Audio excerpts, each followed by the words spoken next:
ঢাকা চট্টগ্রাম মহাসড়কে কুমিল্লা অংশের সড়ক বিভাজকে দেখা মিলবে নানা রঙের ফুলের। গোলাপি, সাদা, হলুদ, লাল বিভিন্ন রঙের ফুলেরা হাতছানি দেয় সড়কে চলাচল করা যানবাহন সহ যাত্রীদের।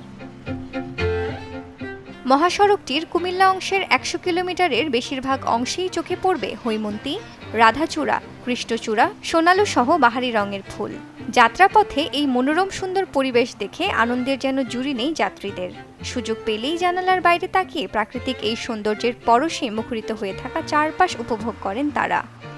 এই যে সোনালু আছে, তারপরে আপনার এই যে কৃষ্ণচূড়া, তারপরে আরও কি নাম অজানা অনেক ফুল টুল আছে দেখলাম, বিভিন্ন কালারের পাতাগুলা, যার কারণে পরিবেশের মধ্যে দেখা যায় যে সবুজ থাকে ও ফুলগুলা আকর্ষণীয় দেখা যায়। ফুল সৌন্দর্যের প্রতীক, ফুলে সুন্দর, হ্যাঁ ফুলগুলো খুব সুন্দর লাগে। কিন্তু কৃষ্ণচূড়া আরও যে অন্যান্য ফুল গাছগুলো দেখাচ্ছে, হ্যাঁ এগুলো অনেক সুন্দর।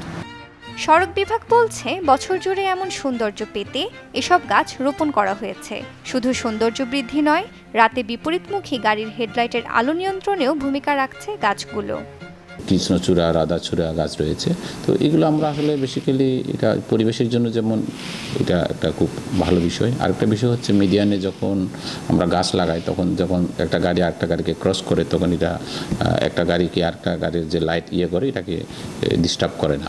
শুধু সেটা না, আমরা চিন্তা করি যে মানুষ যাতে নিরাপদ ভ্রমণ করার সময় যাতে সে একটু সৌন্দর্য উপভোগ করতে পারে, আমরা এই বিষয়টা চিন্তা করি।